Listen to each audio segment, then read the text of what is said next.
लगा था बाहर के लोग बुरे हैं, पर तुम देवता उनसे भी बदतर हो। 1000 साल की साधना के बाद रूप बदलने ही वाली थी कि तुम आ गए। तुम्हारी जड़ ने मेरी 13 जड़ें और सदियों की मेहनत छीन ली। मैं 1000 साल पुरानी जिनसिंग आत्मा हूँ, जो मुश्किल से बाहर निकली थी कि तभी खून से सनी परछाई सामने आ गिरी। बिना कुछ समझे एक गर्म हथेली ने मुझे जकड़ लिया और मेरी जड़ में तीर जैसी चुभन हुई। ये क्या कर रहे हो बदमाश? मैं दर्द से चीख पड़ी और मेरी शक्ति बेकाबू हो गई। मुझे पकड़ने वाला पल भर को रुका और झुक कर देखने लगा। उसका चेहरा किसी तस्वीर जैसा सुंदर था, पर सीने के गहरे जख्म से खून बह रहा था, जैसे वो मरने ही वाला हो। मेरी आवाज सुनकर वो ठिठक गया। मैं युद्ध देवता अश्वेन ये हूँ, धोखे से घायल होकर यहाँ गिर पड़ा। मेरी चोटें ठीक कर दो, स्वर्ग लौटकर मैं तुम्हारा ये एहसान जरूर चुकाऊंगा। हंसी आ गई। स्वर्ग लोक का युद्ध देवता? मजाक मत करो। असली युद्ध देवता तो वह है जो अजेय हो। तुम्हारी हालत देख तो तुम किसी पहाड़ी कोने से आए जंगली देवता लगते हो। मैंने उसे तिरस्कार से देखा और मेरी कड़वी बातें सुन श्वेन ये का चेहरा काला पड़ गया। उसने तुरंत मुझ पर चुप्पी का जादू चला दिया और मैं बस उसे घूरती रह गई। वह मुझे ऐसे देख रहा था जैसे सोच रहा हो कि कहां से खाना शुरू करे। मैं गुस्से में उसे कोसने लगी। आखिर मैं एक समझदार जिनसिंग हूँ। अगर कच्चा ही खाना है तो कम से कम सोया सॉस तो लगाओ। शायद मेरी बगावत काम आई और श्वेन ये मुझे कच्चा खाने की हिम्मत नहीं कर पाया। फिर उसने गुस्से में मेरी एक जड़ नोच ली। साधना की शक्ति वाली उस जड़ के टूटने से मैं कांप उठा। उसने उसे मुंह में डाला और तुरंत उसके शरीर में एक गर्म लहर दौड़ गई। उसका पीला चेहरा देखते ही देखते चमक उठा। इसके बाद उसने 13वीं जड़ तक नोच ली। मैं दर्द से बेहाल थी। उसने मेरी 200 साल की शक्ति जबरन छीन ली और अब बस 800 साल ही बची थी। पूरी रात बीतने के बाद वह 7 रंगों वाला ठीक होकर ध्यान लगाने लगा। मैं थकी हारी जमीन पर पड़ी रोती रही। आखिरकार उसने मेरी बोलने की शक्ति लौटाई तो मेरा रात भर का सारा गुस्सा एक साथ फूट पड़ा। 1000 साल की मेरी तपस्या थी और तुमने क्या किया? एक जड़ नोचने से सालों की साधना गई। 13 जड़ों की मेहनत बेकार कर दी। तुम्हें फर्क नहीं पड़ा, पर क्या पता है मेरे दिल को कितनी चोट लगी है। एकदम सड़ा हुआ बदबूदार अंडा। माफ करना। माफी से काम चलता तो कानून की क्या जरूरत? तुमने कहा था एहसान चुकाओगे। हिम्मत है तो चुकाओ। अभी नहीं चुका सकता। तुम मुझे धोखा दे रहे हो। तुम्हें मैं बस एक जड़ लगती हूँ, इंसान नहीं। वो भी बेचैन होकर माथा पकड़कर वादा करने लगा। ठीक होते ही मैं तुम्हें स्वर्ग के शाही बगीचे ले जाऊंगा। वहाँ की ऊर्जा से तुम्हारी साधना और चोटें तुरंत ठीक हो जाएंगी। क्या पता तुम मुझे स्वर्ग ले जाकर खा जाओ। नहीं तो भुगतो। शुआन ये मेरे सवालों से परेशान हुआ। उसने नियत साबित करने को आसमान की कसम खाई। शुआन ये झूठ नहीं बोलता। अगर मैं इस आत्मा को लेकर धोखा दूं तो मुझ पर बिजली गिरे और मुक्ति न मिले। उसकी कसम सुनकर मेरा गुस्सा शांत हुआ। स्वर्ग का इलाका सुंदर देख मैंने नरमी दिखाई। शुआन ये ने सिर हिलाकर मुझे एक जेड ताबीज दिया। अगले कुछ दिन वह चोटें ठीक करता रहा और मैं मिट्टी में सोती रही। उसकी किस्मत के कारण मैं 10 गुना तेजी से ऊर्जा सोख रही थी, पर उसे माफ नहीं किया है। मूंछों का बदला मैं नहीं भूलूंगी। गहरी नींद में लार बहाते सोते समय अचानक किसी ने मुझे मिट्टी से बाहर खींच लिया। घाव ठीक है, अब स्वर्ग चलो। अचानक उसने मुझे सीने से लगाया और आसमान की ओर उड़ गया।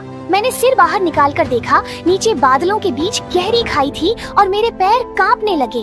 धरती के सालों बाद स्वर्ग के लिए यह बस कुछ दिनों की बात थी। जैसे ही हम उतरे, सैनिकों और अप्सराओं ने झुककर स्वागत किया। तभी एक युवती भीड़ चीरती हुई आई और शुआन ये के गले लग गई। शुआन ये, आप ठीक हैं? बहुत अच्छा हुआ। लगा अब कभी नहीं मिलेंगे। आपके खिलाफ साजिश करने वाले को मैंने सीधे झूशियान मंच से नीचे फेंकवा दिया है। राजकुमारी निंग शुआंग सम्राट की बेटी है, जो सुंदर पर थोड़ी भारी है। उसके झपटने से मैं शुआन ये की छाती से चिपक गई, पर उसने तुरंत उसे दूर कर दिया। राजकुमारी, मुझे कुछ नहीं हुआ। आपको चिंता करने की जरूरत नहीं है। निंग शुआंग हैरान रह गई। उसने डर कर इशारा किया और बोली, शुआन ये मेरी छाती में क्या बोल रहा था? शुआन ये ने मुझे गोद से निकालकर सबको दिखाया। मैं गंभीर रूप से घायल होकर गिर पड़ गया था, पर इस जिनसिंग ने अपनी 2 साल की साधना देकर मुझे पूरी तरह ठीक कर दिया। वह झूठ बोल रहा है। वही मेरी जिनसिंग की 13 जड़ें तोड़ चुका है। मेरी बात सुनकर शुआन ये शर्मिंदा होकर मुंह छिपाकर खांसते हुए बात टालने की कोशिश की।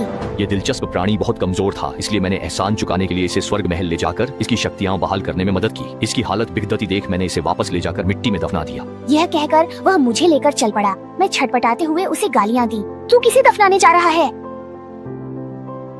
उसने फिर मेरा मुंह ढक लिया। मैं उसे घूरते हुए मन ही मन बोली, बड़ा चालाक है। मुड़ते वक्त मैंने राजकुमारी की बेचैन नजर देखी और सब समझ गई। तो इस युद्ध देवता का भी प्रेम प्रसंग है।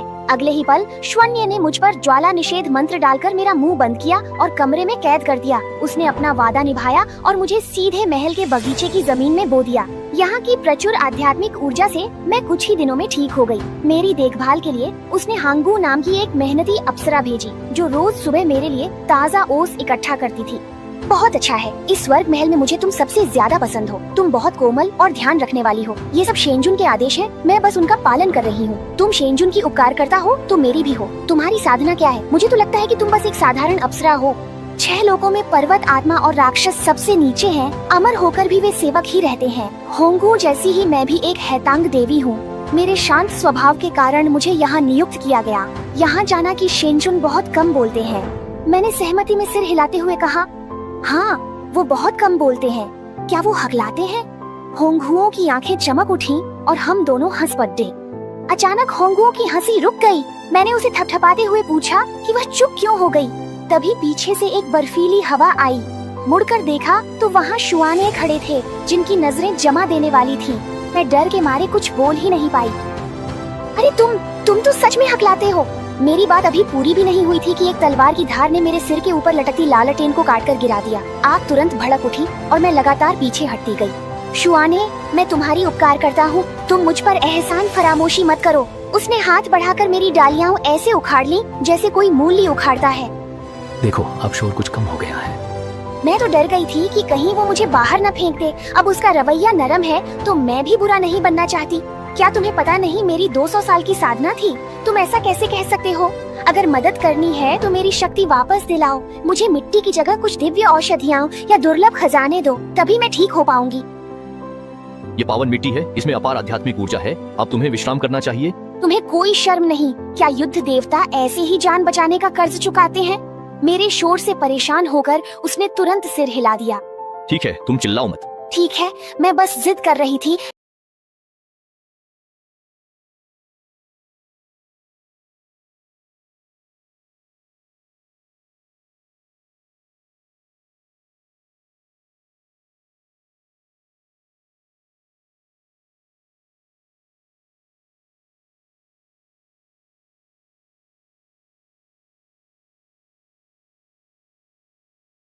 तुम्हें ये भी कैसे आता है? देवता होकर भी कितने बदतमीज हो। जब चाहा गाड़ दिया, जब चाहा खोद लिया। क्या समझ रखा है? श्वन्य ने झुककर गंभीरता से कहा। जिनसिंग, मानव जड़।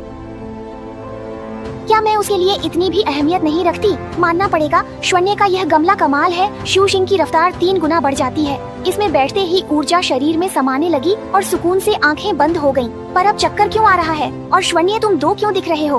पलकें इतनी भारी हैं कि उठ नहीं रही। और मैंने मुश्किल से कुछ कहा, जुआन ये बूढ़े बदमाश, प्रमोशन मुबारक। मैं इसे संभाल नहीं पा रहा। उड़ते जीवों की शक्ति बहुत है। ये सुनकर मैं सो गया। अरे चाची, आखिरकार आप जाग गईं। जल्दी आइए, जल्दी आइए। गुओ, तुम किस बात को लेकर इतने उत्साहित हो? मुझे पता है कि मैं लोगों को पसंद आता हूँ, लेकिन आपको ऐसा होने की जरूरत नहीं है। गहरा, 1 साल हो गया। 1 साल? स्वर्ग का 1 दिन धरती का 1 साल है। वहाँ 1 साल सोने और शुआनजिंग की तिगुनी गति से मैंने 3000 साल की साधना पाली। मैं हैरान हो लाल फल थाम लिया। मेरा देश, मुझे छुटकी काटो। क्या ये सपना है? एक नींद में ही मैं 4000 साल की साधना वाली बड़ी योगिनी बन गई। हांगुओ मुस्कुराई। हाँ शेन, तुम चमक रही हो। तभी एक साया तेजी से पास आया। छोटे इंसान, तुम्हें कुछ हुआ तो नहीं? तुम दादी बनकर तुम्हें सबक सिखाऊं? चलो देखें। मैं घुटने पर वार करने ही वाली थी कि उसने मुझे झपट लिया। जल्दी चलो, समझाने का वक्त नहीं है। शुआन ये मुझे लेकर बाहर भागा। ये क्या है? क्या कर रहे हो? मेरी गलती से शक्ति तेजी से बढ़ी। संकट आने वाला है, पर नींव कमजोर है, शायद न सह पाओ। मैंने बेचैन होकर थूक गटका। मेरी शूशिंग की गति दुगनी है तो स्वर्गीय संकट? टेंजे, स्वर्गीय संकट की शक्ति भी दोगुनी हो जाएगी। शुआन ये की बात सुनकर ऐसा लगा जैसे मुझ पर बिजली गिर गई हो। शुआन ये, तुम तो बड़े चालाक निकले। अचानक मेरे सिर के ऊपर काले बादल उमड़ आए और एक मोटी आसमानी बिजली सीधे मुझ पर गिरने लगी। मैं डर के मारे बुरी तरह घबरा गई। माँ, मेरी मदद करो। दादाजी, मुझे बचाओ। मुड़कर देखा तो शुआन ये ने हाथ उठाकर अपनी सुनहरी शक्ति से मेरे लिए ढाल बना दी थी। बिजली ढाल पर गिरते ही कानों को बहरा कर देने वाला धमाका हुआ। लगता है जरूरत के वक्त वह जिम्मेदारी निभाना जानता है। ध्यान लगाओ, अभी तो 9 आसमानी बिजली बाकी है। अब समझा मुझ पर बिजली क्यों नहीं गिरी, क्योंकि शुआन ये ने मुझे थाम कर खुद पर बिजली का सारा असर झेल लिया था। शुक्रिया। मानना होगा कि अभी मैंने उससे तेज आवाज में बात की। शुए ये ने मेरी ओर मुस्कुराते हुए देखा। तुम मेरा जीवन हो, तुम्हारी यह आसमानी परीक्षा मुझसे जुड़ी हो या नहीं, मैं तुम्हें कभी नहीं छोड़ूंगा। 9 आसमानी बिजली की हर एक लहर पहले से ज्यादा प्रचंड थी और शुआन ये ढाल बनकर मेरे लिए सारी चोटें झेलता रहा। उसके होठों से खून बहने लगा, लेकिन उसकी पकड़ कभी ढीली नहीं हुई। आखिरकार बिजली छंट गई और मैं आसमानी परीक्षा के बाद एक अमर देवी बन गई। मेरा पुराना पौधा जैसा शरीर अब कोमल हाथ पैरों में बदल गया और सिर की पत्तियां घने काले बालों में तब्दील हो गईं। शुआन ये ने अब भी मेरी कमर थामी हुई थी और हमारी नजरें आपस में मिली। अचानक सब कुछ शांत हो गया और शुआन ये का चेहरा शर्म से लाल हो गया। वह मुंह खोलकर कुछ कहना चाहता था, लेकिन एक शब्द भी नहीं बोल पाया। मैंने उसकी आंखों के सामने हाथ हिलाया, तब उसे होश आया। उसने खांसते हुए जल्दी से अपनी सफेद शॉल उतारी और मुझे पूरी तरह लपेट दिया। सावधान रहो, ठंड न लग जाए जान जान। उसने घुड़िया कहा। मैंने नीचे देखा। मैं शर्मा गई। मैं अभी रूप बदल कर आई थी और कपड़े ठीक नहीं थे। मैंने शॉल और कसकर लपेट ली। धन्यवाद लाओ लियो, शुक्रिया शेंजुन शुआन। ये इतनी झिझक थी कि समझ नहीं आया नजरें कहाँ टिकाऊं। गुड़िया, इतनी औपचारिकता मत करो। वो चलो पहले वापस चलते हैं।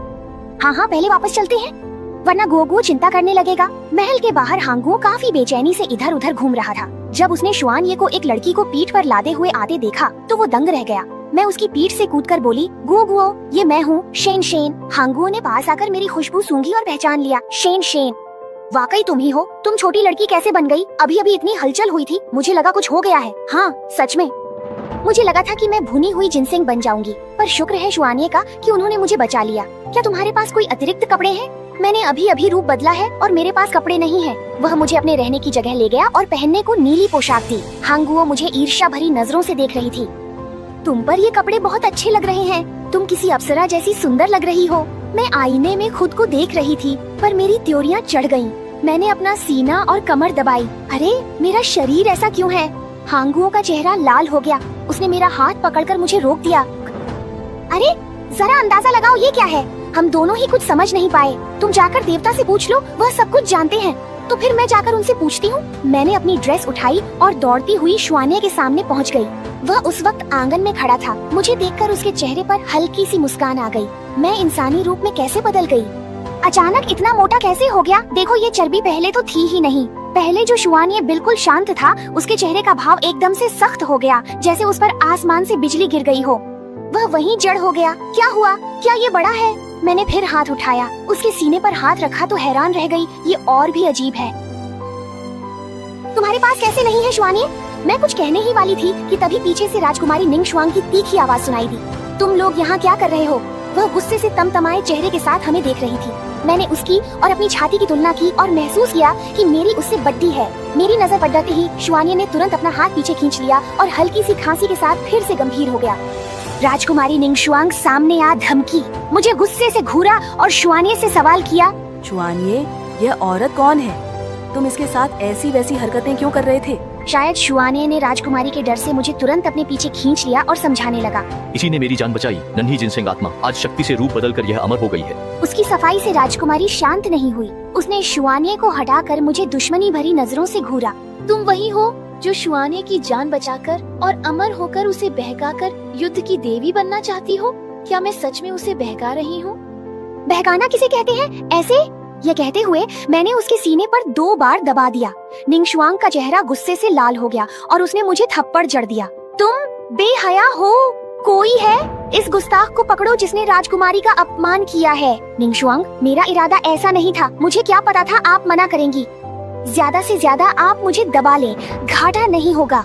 यह सुन राजकुमारी गुस्से में दहाड़ी। कौन तुम्हें दबाना चाहता है? उन्होंने सैनिकों को रोका और खुद तलवार लेकर शेनजुन महल से स्वर्ग के बाहर तक मेरा पीछा किया। मेरी टांगे नहीं थीं, इसलिए मैं लड़खड़ाते हुए भाग रहा था। मुझ जैसे जिनसेंग का काम जमीन में छुपना है। मैं मिट्टी में घुस गया, पर राजकुमारी नहीं मानी और तलवार से वार करती रही।